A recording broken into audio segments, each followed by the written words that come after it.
18 Tirania de Aço capítulo 439. Esse capítulo veio de novelfull.net. Por favor confira o site, link na descrição.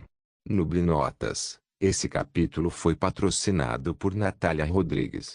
Do outro lado do globo, muito longe, encontra-se um poderoso império. Dentro de suas fronteiras ficava a antiga cidade de Nanjing. Enquanto Berengar travava uma guerra contra os reinos católicos da Península Ibérica, a dinastia Ming viu um tempo sem precedentes de paz e prosperidade. No entanto, apesar disso, seu imperador havia falecido recentemente, deixando seu filho herdeiro, um menino de 10 anos chamado Zuli, como governante de fato da China. Este menino estava batendo o dedo repetidamente no braço da cadeira com uma expressão descontente no rosto. Sua mãe, que era a imperatriz viúva, era, na verdade, o verdadeiro poder por trás do trono. Zuli era apenas uma marionete para ela, e ele sabia disso. Por causa disso, a mulher estava afastada de seu filho, repreendendo um dos almirantes sob seu comando. Zuli secretamente escutou a conversa deles em silêncio. Você trouxe este velho e enferrujado pedaço de sucata de suas viagens e exige mostrá-lo ao imperador? Não permitirei que você coloque ideias fantasiosas de um misterioso e poderoso reino bárbaro no oeste na cabeça do imperador. O almirante imediatamente começou a protestar contra a imperatriz viúva e falou em contraste com suas palavras duras. Esta é uma peça vital de tecnologia militar, muito mais avançada do que nossos canhões de mão. Supostamente, o reino de onde foi capturado empregou essas armas aos milhares. Se não aprendermos a replicar esta arma de fogo, prevejo que nosso exército eventualmente ficar para trás daqueles reinos ocidentais. A imperatriz viúva zombou desse comentário antes de repreender o almirante por sua insinuação aparentemente absurda. Você é um almirante, não um general. Não é seu trabalho pensar nos assuntos do exército. Você ultrapassou seus limites, Lin Fen. Quando Zuli ouviu essas palavras, suas sobrancelhas se ergueram com interesse. Até onde ele sabia, o mundo girava em torno da dinastia Ming. A ideia de que alguns bárbaros haviam criado um reino poderoso intrigou sua mente jovem. Quase como se fosse algo saído de um conto de ficção. Assim, o menino imperador chamou sua mãe e o almirante com um tom animado em sua voz. Traga o item para mim e eu determinarei se ele tem algum valor ou não. Embora a imperatriz viúva possa ser o verdadeiro poder por trás do trono, Zuli ainda era o rosto público. Assim, sua mãe foi forçada a respeitar sua posição. Como tal, a imperatriz viúva fez uma careta por um momento antes de colocar uma fachada maternal. O almirante conhecido como Lin Feng caminhou instantaneamente em direção ao jovem imperador, onde segurou um cobertor. Dentro deste cobertor estava uma arma poderosa do ocidente que ele havia encontrado em suas viagens com a grande frota da dinastia Ming. Lin Feng ajoelhou-se diante de seu imperador e desembrulhou o cobertor de seda para revelar uma arma de fogo usada em batalha. Esta arma de fogo não era outra senão um arquebuse usado pelos exércitos bizantinos no campo de batalha no norte da África. Zuli olhou para este dispositivo com entusiasmo enquanto perguntava sobre sua origem e função. O que é isso e onde você o encontrou? Com uma expressão estoica no rosto, Lin Feng começou a contar uma grande história sobre como ele encontrou uma arma tão poderosa do ocidente. Veja, Sua Majestade, como você sabe, tenho conduzido sua grande frota de tesouros através dos oceanos na tentativa de espalhar a glória de nosso império. Enquanto estava longe, em uma terra conhecida como Império Timúrida, encontrei um nobre que ficou mais do que feliz em prestar homenagem a você. Ele me deu esta arma de fogo, que ele afirma ter sido usada em uma grande batalha na terra conhecida como Egito. Foi adquirido por um humilde necrófago cujo nome permanece desconhecido. No entanto, este homem vendeu a arma, e ela finalmente chegou a Timur Nobliman. Supostamente foi empregado por um grande reino conhecido como Bizâncio. No entanto, o nobre que me deu esta arma me garantiu que ela não foi construída em Bizâncio, mas ainda mais a oeste, nas terras conhecidas como Europa. Onde precisamente esta arma foi fabricada, o nobre Timúrida não tem certeza. Ainda assim, onde quer que tenha sido construído, disse que é um reino onde rios de aço derretido fluem por sua capital, e a tecnologia é avançada a um nível que rivaliza com os deuses. A imperatriz viúva imediatamente zombou dessa ideia. Toda essa história foi simplesmente ridícula. Ela mal podia acreditar que o almirante havia acreditado em tais rumores ridículos. Quanto a Zuli, seus olhos brilhavam de alegria ao pedir mais informações sobre a arma. Então, como essa arma funciona? Lin Feng começou a descrever a função da arma com um sorriso no rosto. Primeiro enche-se o cano desta arma de fogo com pólvora, depois uma bola de chumbo. Depois de encaixá-la com a vareta acendem um fósforo, que fica preso a este gancho. Depois disso, enchem a panela com pólvora e, em seguida, puxem esta alavanca aqui, que envia o fósforo para a panela, acendendo a pólvora e impulsionando a bola de chumbo para baixo. Supostamente, torna qualquer forma de armadura totalmente inútil a curta distância. O jovem imperador tinha uma expressão excitada no rosto ao imaginar esta arma em uso. Como tal, ele rapidamente fez um decreto que foi muito para a ira de sua mãe. Devemos replicar esta arma e ver se ela realmente faz jus aos contos. Mande uma mensagem para o exército. Quero que eles estudem e reproduzam esta arma o mais rápido possível. O almirante sorriu ao ouvir o imperador ficar do seu lado. Depois de fazer isso, ele deu um olhar presunçoso para a imperatriz viúva, onde continuou se gabando de sua vitória em silêncio. A mãe do menino lutou para conter os nervos ao testemunhar isso. No entanto, no final das contas, ela conseguiu acalmar sua ira antes de comentar o assunto com o filho. Se é isso que o imperador deseja, então vou garantir que seja feito. No entanto, Zuli olhou para sua mãe com desprezo enquanto rebateu suas palavras. Não, mãe, você está muito ocupada me ajudando a administrar o reino. Vou deixar esse assunto para os militares. Por apenas um breve segundo, a imperatriz viúva deu a seu filho um olhar assassino que o menino imperador encontrou com um dos seus. No entanto, no momento seguinte, ela voltou à sua fachada amorosa e acenou com a cabeça em silêncio. Muito bem. Se é isso que você quer, que assim seja. Depois de dizer isso, a imperatriz viúva partiu, deixando seu filho sozinho. Quanto ao almirante Lin Feng, ele foi demitido por Zuli logo depois. O menino sentou-se no trono do dragão, contemplando como reter o poder concedido a ele pelos céus. Se ele deixasse sua mãe por conta própria, ela usurparia pouca autoridade que restava em suas mãos. Após alguns momentos de silêncio, o imperador suspirou e levantou-se. Depois de fazer isso, ele saiu da sala do trono, onde seguiu por um corredor do palácio real. Eventualmente, ele se deparou com uma pequena sala no canto do prédio. Zuli hesitou por alguns momentos antes de bater na porta. Uma voz fraca e tímida gritou do outro lado. Havia uma pitada de medo em seu tom quando as palavras ressoaram por todo o corredor. Quem é esse? Zuli engoliu a saliva que se acumulou em sua boca antes de endurecer sua determinação. Depois de fazer isso, ele gritou para a voz ansiosa atrás da porta. É Zuli. Ele podia ouvir o medo na voz desaparecer quando a porta se abriu de repente e revelou uma menina de 6 anos que praticamente parecia uma boneca de porcelana. Essa garota tinha albinismo e, portanto, tinha pele pálida, cabelos brancos e olhos cor-de-rosa. Um sorriso caloroso estava em seu rosto enquanto ela se agarrava ao imperador antes de dizer as palavras. O grande irmão está de volta. O menino imperador deu um tapinha na cabeça de sua irmãzinha e entrou na sala, fechando a porta atrás de si. Depois de entrar, sentou-se, enquanto a jovem lhe preparava um chá. Depois de fazer isso, ela se sentou em frente ao irmão com um sorriso feliz no rosto. Já fazia algum tempo desde que seu precioso irmão mais velho veio visitá-la e, portanto, ela estava cheia de alegria no momento, isto é, até que ele fez a pergunta em sua mente. Como a mamãe tem tratado você, Jia Li? No momento em que a garota chamada Jia Li ouviu isso, sua expressão afundou e seu olhar desviou dos olhos de seu irmão. Essa ação por si só foi suficiente para dar uma resposta ao menino imperador. Seus punhos se fecharam de raiva ao entender o que havia acontecido em sua ausência. A pobre menina havia sofrido o abuso e negligência de sua mãe por muito tempo.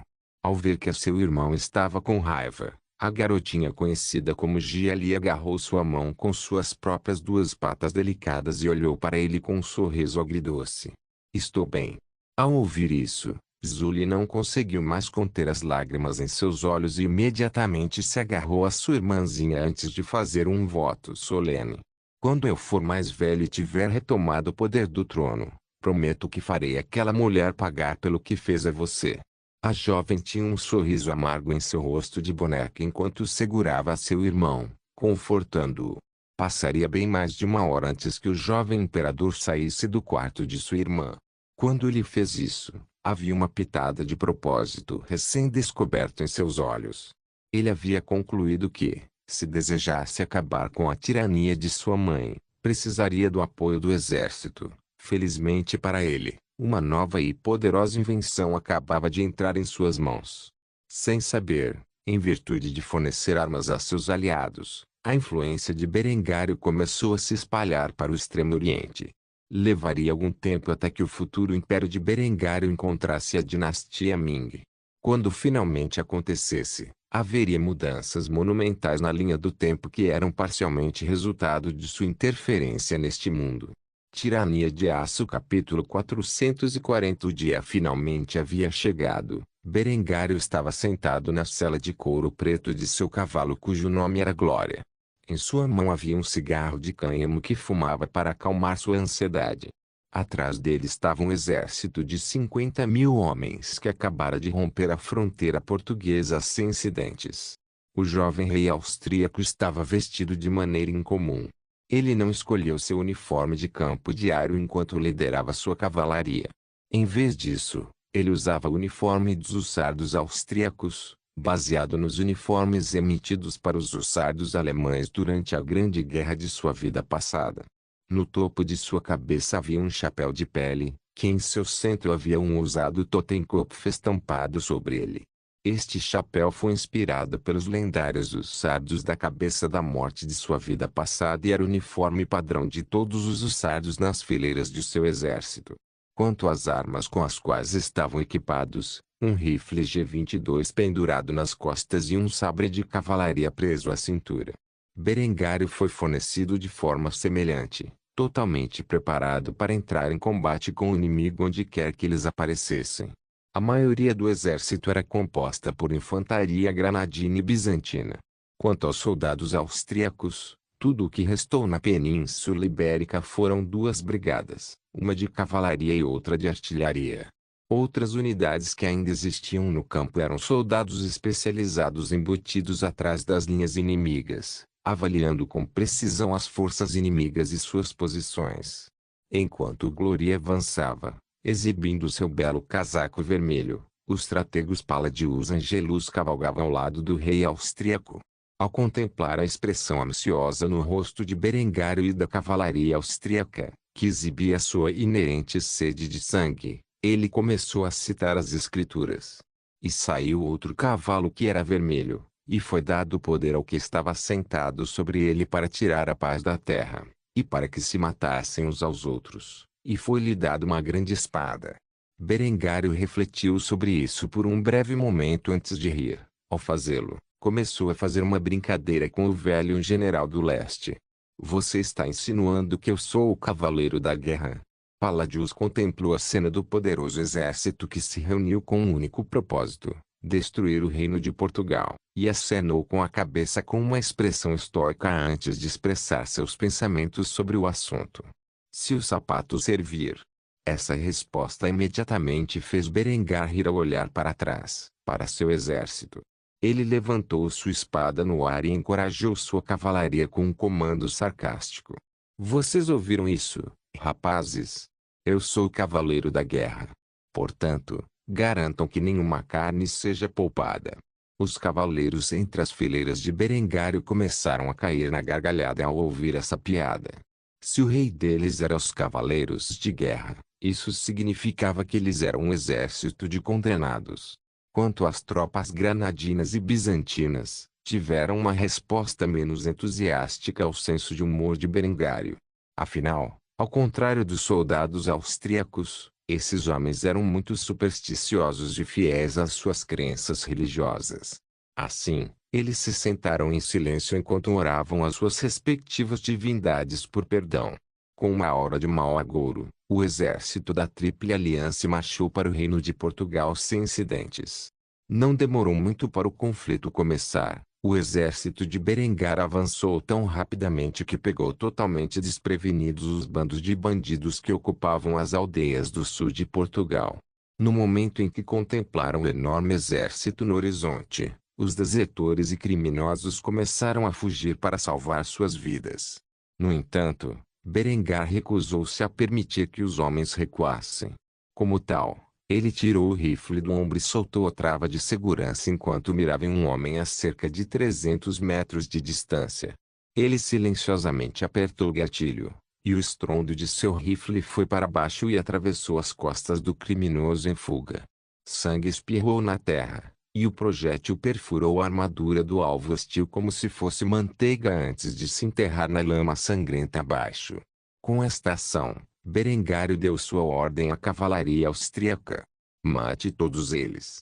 Não deixe nenhum bandido vivo. Com este comando, os 5.000 cavaleiros austríacos avançaram com suas armas em mãos, disparando rapidamente e recarregando suas novas armas em movimento, abatendo as poucas centenas de bandidos sem qualquer tipo de piedade. No final, os desertores do exército português que formaram um pequeno bando de guerra e ocuparam esta terra foram fuzilados sem piedade.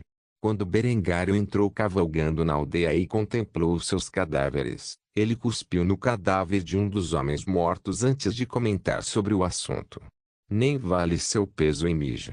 Palladius olhou para Berengário ao ouvir isso com uma expressão cansada. A infantaria nem sequer disparou um tiro, mas a cavalaria matou tão rapidamente o bando de guerra que ocupava esta aldeia. Como ele pôde ver, os aldeões foram maltratados durante a ocupação dos bandidos. Aqueles que não foram mortos ou estuprados se amontoaram com medo do que os austríacos poderiam fazer com eles. Ao ver isso, o stratego dos Balcãs perguntou rapidamente o que Berengar pretendia fazer com eles. O que vai acontecer com os aldeões? Berengar olhou para o velho general do leste e respondeu com uma expressão estoica: deixe-os em paz. Eles não representam nenhuma ameaça e não há mais hostis dentro da aldeia. Não há propósito para uma matança sem sentido de inocentes. Apesar de toda a sua arrogância, o rei austríaco obedecia às suas próprias regras de guerra. Assim, sob seu comando, os soldados austríacos trataram os aldeões que encontraram com bastante cordialidade, oferecendo assistência médica e suprimentos de reposição para as pessoas que sofreram com o colapso de seu reino. Depois de tratar os civis, o exército continuou sua jornada. Ao longo do caminho, eles encontraram muitas aldeias em situações semelhantes. Sob as ordens de Berengário, os bandidos e desertores que ocupavam essas aldeias foram massacrados sem o menor sinal de piedade. Já os aldeões, se não resistiram à invasão, foram poupados e bem tratados. Eventualmente, o exército da Tríplice Aliança finalmente se deparou com uma força considerável localizada dentro das muralhas da cidade de Faro. Apesar da falência da coroa, os prefeitos das cidades locais conseguiram manter algum grau de riqueza e controle sobre sua cidade e suas guarnições. Ao ver o exército austríaco entrar em suas fronteiras, a guarnição da cidade ficou imediatamente em alerta quando começaram a carregar seus trabucos para a guerra. No entanto, contra o poder de fogo e alcance superiores da artilharia austríaca, tais armas eram inúteis. Berengar tinha um sorriso largo no rosto enquanto olhava através de seus binóculos e testemunhava a visão do inimigo se preparando para o combate. Se eles tivessem se rendido completamente, ele teria ficado desapontado. No entanto, ao carregar seus trabucos, o inimigo declarou sua intenção de resistir. Assim, o rei austríaco ordenou que a primeira brigada de artilharia montasse seus canhões e bombardeasse as muralhas da cidade. Os soldados da Tríplice Aliança esperaram de prontidão enquanto os canhões FK-22 de 7,5 centímetros eram posicionados e carregados. Depois de alguns momentos, A primeira barragem de canhões disparou. Enquanto seus rugidos enchiam o céu, as bombas caíam sobre as paredes medievais. Em uma explosão de fogo infernal, as outrora poderosas paredes de pedra desmoronaram imediatamente com o impacto dos projéteis altamente explosivos utilizados pelo exército austríaco. Embora Palladius tivesse ouvido rumores sobre a eficácia dos novos canhões austríacos, ele nunca havia testemunhado seu poder destrutivo até agora. Ele olhou com admiração ao ver as paredes da cidade desmoronar de uma única barragem. Ele imediatamente temeu a possibilidade de uma guerra com a Áustria e agradeceu a Deus que a princesa tivesse se casado com aquele homem cruel e brutal. Pois sob o fogo de uma força tão avassaladora, até mesmo as poderosas muralhas teodosianas, que resistiram ao teste do tempo, desmoronariam como se fossem feitas de lama. No entanto, a artilharia não parou com uma única barragem. Eles instantaneamente carregaram a segunda barragem e dispararam mais 70 projéteis na cidade com total desrespeito à vida e à propriedade.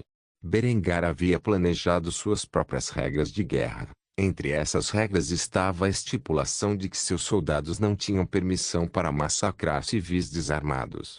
No entanto, essa lei era limitada. Por exemplo, os danos colaterais foram totalmente desconsiderados. Na mente de Berengário, o objetivo principal da guerra deveria ser travá-la da maneira mais eficiente possível, garantir a vitória mais rápida e manter o mínimo de baixas entre suas tropas. Assim, bombardear uma posição inimiga era considerado válido e legal, mesmo que civis fossem feridos no processo. Destruir uma cidade ocupada pelo inimigo, que de outra forma resultaria em intensa guerra urbana e baixas maciças entre suas tropas, também era considerado válido, independentemente de quantos civis viviam lá. Afinal, ele havia testemunhado a ineficiência do exército americano no Oriente Médio ao arriscar a vida de seus soldados na tentativa de limitar as baixas civis do estado inimigo. Em sua vida passada, milhares de homens americanos morreram quando um bombardeio de uma cidade ocupada por hostis poderia facilmente ter resolvido a situação. Assim, o bombardeio foi contido, pois centenas de projéteis foram lançados sobre a cidade, devastando sua guarnição e a população civil. Depois que cerca de 1000 projéteis foram disparados contra a cidade, Berengar levantou a mão, sinalizando a artilharia para cessar suas operações. Feito isso, deu o comando que acabaria por selar o destino da cidade de Faro. Tome a cidade e não tenha piedade. Você tem minha permissão para matar qualquer homem, mulher ou criança que mostrar o menor sinal de resistência armada à nossa conquista. Com esta ordem dada, 50.000 homens avançaram em direção às muralhas desmoronadas da cidade. Seu objetivo era simples: acabar com qualquer forma de resistência que restasse. No entanto, depois de uma barragem tão infernal, nenhuma única alma que sobreviveu estava disposta a resistir mais. Os membros restantes da guarnição imediatamente largaram suas armas e se submeteram a seus conquistadores. Milhares de pessoas jazem mortas sem que a guarnição dê sequer um tiro. Não havia propósito em permanecer desafiador diante de um poder de fogo tão avassalador. Assim, Berengar e seu exército capturaram a primeira grande cidade de Portugal. Quanto ao resto do reino, seria lenta mas seguramente invadido pelo exército da Tríplice Aliança nos próximos dias. A devastação que se seguiu ao avanço de Berengar por Portugal e os relatos do rei austríaco montado em um cavalo vermelho retratariam para sempre o rei Berengário von Kufstein como a personificação da guerra entre o mundo cristão. Tirania de Aço capítulo 441. Enquanto Berengário começava a conquista do reino de Portugal em nome do Emirado de Granada, outra guerra travava-se por toda a Europa, e era no coração da França. Devido à interferência austríaca, as facções que se opunham à coroa francesa foram equipadas com uma boa quantidade de armas de fogo, virando assim a maré da guerra. Sob o disfarce de representantes da extinta União Ibérica, o Ducado da Aquitânia e o Ducado da Borgonha, ambos em rebelião aberta contra o rei Gilles de Valois, estavam bem equipados para lidar com o esforço de guerra em andamento. Apesar do colapso da União Ibérica, Os agentes de Berengar ainda conseguiram abastecer os inimigos da França alegando serem representantes de Aragão. Assim, o comércio de armas entre a Áustria e os rebeldes ducados franceses permaneceu ininterrupto. Apesar do uso de armas de fogo pelos inimigos da França, o rei manteve-se firme em sua relutância em fazer uso das armas fornecidas a ele pela coroa austríaca como um presente.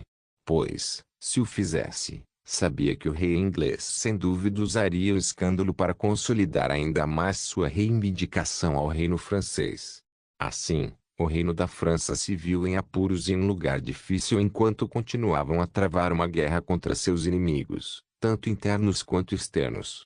Poucos aliados haviam apoiado a coroa francesa, e agora eles se encontravam ainda mais isolados, pois as pessoas comuns começaram a se revoltar por instigação de agentes austríacos disfarçados. Enquanto isso acontecia, o príncipe Aubry estava sentado em seus aposentos. No momento, ele estava aplicando cosméticos austríacos, como batom, em seu rosto feminino. O príncipe da França usava um luxuoso vestido de baile azul bebê no novo estilo que se tornou comum no reino da Áustria. Aubry pagou uma quantia substancial para adquirir os vestidos que pertenciam ao senso de moda austríaco. Enquanto se maquiava, o príncipe ouviu uma batida na porta, que atendeu rapidamente com um tom despreocupado. "Está aberto." Ao dizer isso, o príncipe ouviu a porta se abrir, revelando a aparição de sua irmã Sibila. Embora bonita por direito próprio, ela sempre sentiu inveja da aparência feminina e fofa de seu irmão. De certa forma, ela era responsável pela maneira como ele havia se tornado e, depois de observar a aparência atual de Aubry, uma carranca se espalhou por seus lábios. No entanto, em vez de entrar em conflito com o irmão, ela rapidamente começou a abordar o motivo da visita. "Portugal vai cair para a Áustria e seus aliados nos próximos 3 meses. Castela e Aragão estão prestes a se unir e fornecer nossos inimigos. Papai não quer admitir, mas se queremos vencer esta guerra, então precisamos do apoio da Áustria." Aubry não olhou para a irmã. Em vez disso, ele se concentrou em aplicar blush nas bochechas, enquanto usava a maquiagem. Falava com voz desinteressada em relação às reivindicações da irmã. "O que isso tem a ver comigo?" Um sorriso cruel se desenhou no rosto de Sibila enquanto ela se aproximava de seu irmão e inclinava a cabeça dele para seu rosto para que ela pudesse olhá-lo nos olhos. Depois de fazer isso, ela beijou o irmão na boca antes de sussurrar algo em seu ouvido. "Eu preciso que você visite pessoalmente o rei austríaco quando ele voltar de sua pequena guerra. Eu não confio em ninguém além do meu precioso irmãozinho para seduzir o homem adequadamente e convencê-lo a apoiar os interesses de nossa família." Aubry sorriu ao ouvir esta mensagem e acenou com a cabeça 3 vezes. Depois de fazer isso, ele voltou a se maquiar antes de atender ao pedido da irmã. "Tudo bem para mim, eu queria conhecer esse rei Berengário. Pelo que ouvi, ele é um governante bastante capaz. Se ele tem metade da beleza que as pessoas dizem que ele é, então tenho certeza que ele fará um amante melhor do que aquele bastardo de pau mole que se voltou contra o pai." O príncipe estava se referindo ao seu amante anterior, o Duque da Borgonha. Sibila sabia disso e imediatamente revirou os olhos antes de comentar mais. "Eu suponho que você será capaz de completar a tarefa." Aubry lambeu os lábios com uma expressão animada quando se virou e encarou sua irmã com um sorriso. "Sempre me perguntei como eu gosto de um alemão." Uma expressão de desgosto apareceu no rosto da princesa Sibila ao ouvir isso. Quão perverso era seu irmão mais novo! No entanto, foi rapidamente substituído por um sorriso sádico quando a jovem segurou o rosto de seu irmão com as mãos antes de sussurrar algo mais em seus ouvidos delicados. "Se você for bem-sucedido nesta tarefa, eu o recompensarei generosamente." Um brilho apareceu nos olhos do príncipe feminino quando ele acenou com a cabeça mais uma vez, comprometendo-se com a causa. "Você pode ficar tranquila, mana. Eu vou garantir que o rei Berengário forneça às nossas forças as armas de que elas precisam, mesmo que eu tenha que dar a ele meu corpo em troca." Depois de ouvir isso, Sibila sorriu mais uma vez antes de sair para a porta, Ela deixou uma única frase para trás quando deixou seu irmão sozinho para terminar sua maquiagem. Estou contando com isso. Depois de dizer isso, a princesa da França desapareceu dos aposentos de seu irmão mais novo, onde o príncipe se levantou de sua cadeira e girou em seu vestido de babados enquanto olhava sua aparência no espelho. Um sorriso feminino se espalhou por seu colo rosa delicioso enquanto ele piscava e mandava um beijo para seu reflexo. Ao fazê-lo, fez um voto solene. Berengar von Kufstein, você será meu. Enquanto acampado no deserto português, Berengário sentiu um arrepio na espinha antes de espirrar. Ele imediatamente limpou o nariz antes de comentar a situação. É melhor eu não estar ficando doente. Ele era um homem muito ocupado para ser prejudicado pela doença e, portanto, resolveu tomar as precauções necessárias para evitar tal destino. Ele não tinha como saber que o príncipe francês estava neste momento conspirando para seduzi-lo para que ele ajudasse a dinastia de Valois. Em vez disso, voltou sua atenção para o mapa aberto sobre a mesa. Um grupo de figuras de madeira representava as forças inimigas. De acordo com as suas unidades de reconhecimento, a próxima cidade em sua lista de alvos mantinha um poder combinado de 20.000 soldados em suas proximidades. A maioria desses homens eram camponeses de países estrangeiros. No entanto, não era algo com que ele sentisse necessidade de se preocupar. Seu exército era significativamente maior e continha poder de fogo mais do que suficiente para aniquilar o inimigo antes que pudesse causar qualquer dano. Felizmente para Berengar e seu exército, o rei Luís foi forçado a dividir os camponeses cruzados em exércitos menores para tirar o controle das principais cidades dos bandidos e prefeitos desleais. No ritmo atual, essa guerra terminaria em questão de meses. Então, ele poderia finalmente voltar para casa para sua família. Berengário estremeceu ao pensar em como rejeitaria os avanços de Henrietta ou como apresentaria sua mais nova noiva à sua família. No entanto, permanecia o fato de que ele era o homem da casa e o rei da Áustria. Já que ele havia decidido tomar uma quarta noiva, ele teria que estabelecer a lei para sua família. Berengário não fazia ideia de que o jovem príncipe de França o tinha posto de olho. Pois, se o fizesse, provavelmente pegaria o primeiro navio que encontrasse e navegaria para o Novo Mundo, para nunca mais voltar. Claro, ele permaneceu totalmente inconsciente das maquinações do príncipe Albril de sua irmã, a princesa Sibila. Assim, o rei austríaco tinha um largo sorriso no rosto ao pensar em voltar para casa depois de tanto tempo. Embora Granada fosse um lugar bonito, ele preferia muito o ar frio da montanha de sua capital, encravada nas profundezas dos Alpes austríacos. Ele começou a se perguntar se suas esposas já tinham ou não dado à luz. Tantas coisas aconteceram enquanto ele estava fora. Ele ansiava por ver o quão avançada a Áustria havia se tornado em sua ausência e até onde suas ferrovias se estendiam.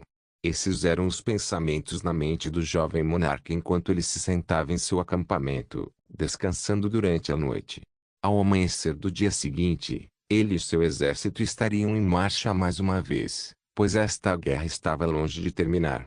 Até agora, ele ganhou uma reputação feroz pela devastação que deixou em seu rastro. Por onde quer que o exército da Tríplice Aliança fosse, a morte e o desespero ficavam para trás. Eles massacraram bandidos, desertores, cruzados e o exército português em sua jornada, e havia muito mais sangue a ser derramado neste conflito. No entanto, Berengário não pensou nisso, quer sua mente estivesse consciente, entorpecida após anos de guerra, ou ele havia se tornado um sociopata. Quando confrontado com tais pensamentos, ele permaneceu estoico e, em vez disso, acendeu um cigarro de cânhamo. Depois de fazer uma pequena pausa em sua tarefa, ele apagou a lamparina a óleo dentro de sua tenda e subiu na cama. Amanhã mais sangue seria derramado na busca pela conquista. Ele ficaria tranquilo esta noite e partiria logo pela manhã.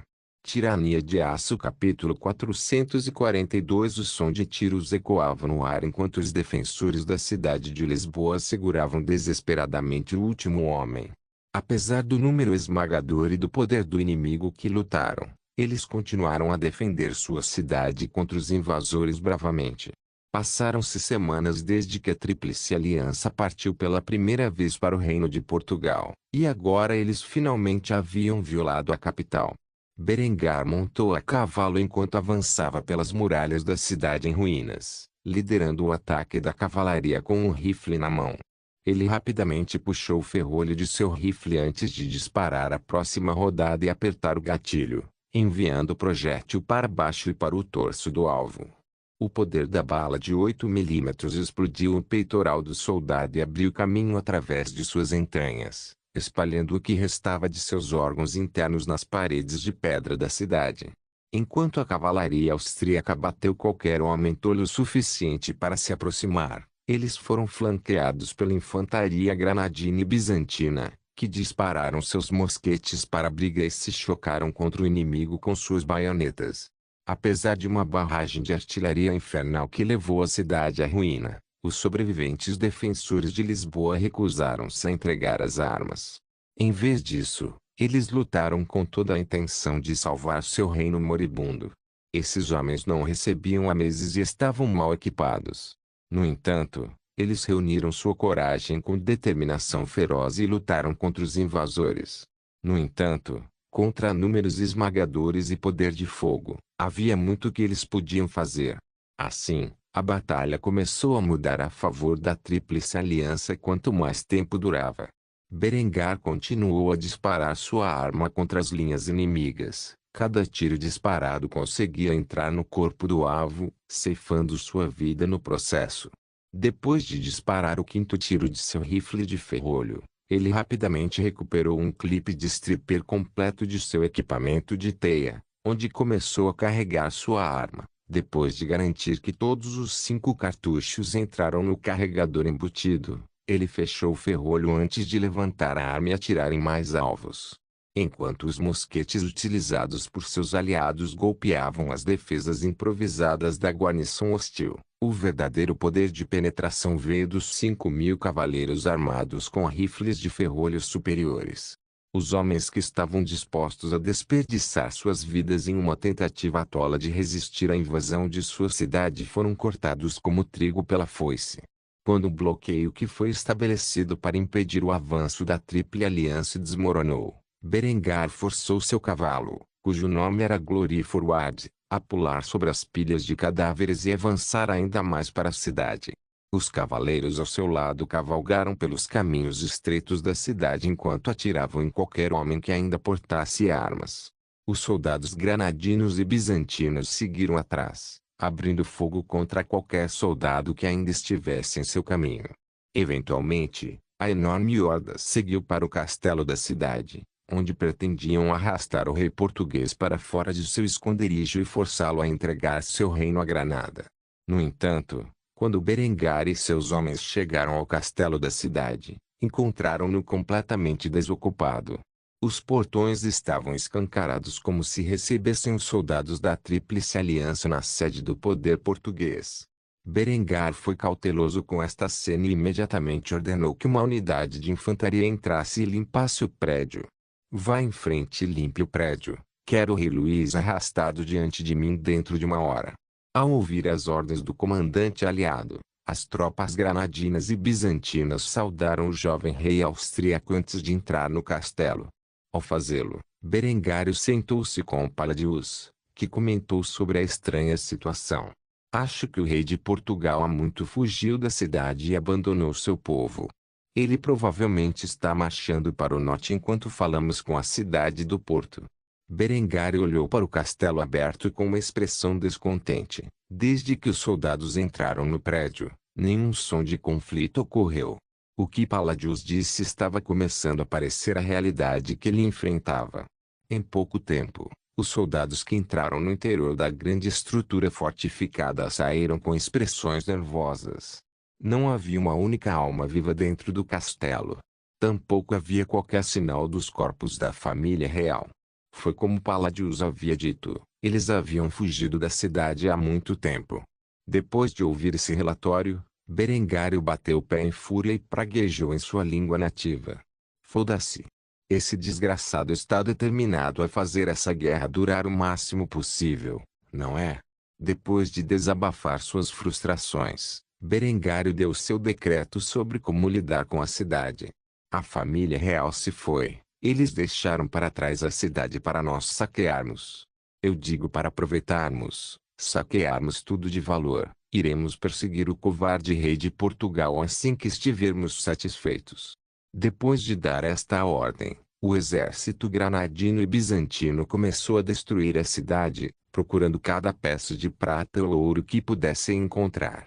Qualquer coisa de qualquer valor foi retirada da cidade e enviada para Granada. Quanto a Berengário, ele sentou-se com sua cavalaria enquanto observava o saque ocorrer. Os civis que sobreviveram à invasão foram deixados encolhidos de lado enquanto os soldados estrangeiros destruíam sua cidade. Eles começaram a amaldiçoar seu rei em voz baixa, pois perceberam agora que haviam sido abandonados ao seu destino. Berengar começou a fumar um cigarro de cânhamo sentado em seu cavalo ao lado dos strategos dos Balcãs, que começou a comentar sobre os saques em andamento. Tem certeza de que isso é sábio? Granda vai conquistar essas terras. Isso não vai gerar ressentimento do povo para com seus novos senhores? Uma nuvem de fumaça saiu da boca do jovem monarca enquanto ele abordava as preocupações de seus aliados. Sem dúvida, no entanto, Granada precisa da riqueza. Esse esforço de guerra não foi fácil para seus cofres. Independentemente de como lidarmos com os civis, haverá um ressentimento inerente em relação a uma potência estrangeira que agora os governa. Enquanto isso durar gerido a um grau tolerável, não há nada para se preocupar. Se esses tolos querem causar problemas no futuro, eles só precisam olhar para trás neste dia e ver o que acontece quando eles resistem à autoridade de Granada e seus aliados. Palladio suspirou ao ouvir essa resposta antes de fazer a seguinte pergunta em sua mente. Posso ter um desses? Ele estava se referindo aos cigarros MP quando fez essa pergunta. Assim, Berengário acenou com a cabeça antes de tirar outro dos cigarros de seu recipiente e entregá-lo ao general bizantino, onde o ajudou a acender o cigarro. Os dois homens fumaram em silêncio durante o resto do saque. A cidade de Lisboa jamais esqueceria a humilhação que sofreram neste dia. No entanto, Berengário não se importou. Uma população tão problemática não era dele para administrar. Em vez disso, ele olhou para longe em direção à cidade do Porto, onde jurou em sua mente que iria se apossar do rei português e fazê-lo se render antes que esta guerra terminasse. Os soldados da Tríplice Aliança residiam na cidade que haviam saqueado durante a noite. Na manhã seguinte, eles embarcariam em uma perseguição para ver se conseguiam capturar o rei inimigo que fugiu de sua capital para próximo à melhor cidade. No entanto, esta noite os soldados beberam e festejaram enquanto comemoravam esta vitória. Pois eles não tinham ideia do que encontraria no dia seguinte, e era melhor aproveitar a vida quando possível. Berengário retirou-se para o castelo da cidade, onde dormiu no quarto real do rei português. Deitado nos lençóis de seda, pensou no que faria quando a guerra acabasse. Embora gostasse imensamente de lutar no campo de batalha, sua tecnologia avançava rapidamente. Em breve, não haveria necessidade de ele visitar pessoalmente a linha de frente. Ele seria um general de gabinete, sentado na sala de guerra em Kufstein enquanto suas forças lutavam contra impérios estrangeiros em todo o mundo. Ou ele continuaria a liderar seus soldados em todas as batalhas até que não pudesse mais fazê-lo? Essas eram as perguntas que assombravam sua mente enquanto ele mergulhava em um doce sono. De uma coisa tinha certeza, lamentava profundamente não ter levado uma portuguesa para a cama porque a noite estava fria, e estava verdadeiramente sozinho neste vasto castelo que pertencia a um monarca estrangeiro. Não se esqueça de deixar o link e de se inscrever no canal. Caso queira contribuir de alguma forma com o canal, entre em contato comigo pelo Instagram do canal. O link do Instagram do canal estará na descrição do vídeo. Por favor, certifique-se de verificar meus outros vídeos. Tenho certeza que você vai gostar deles. Solém irmãos.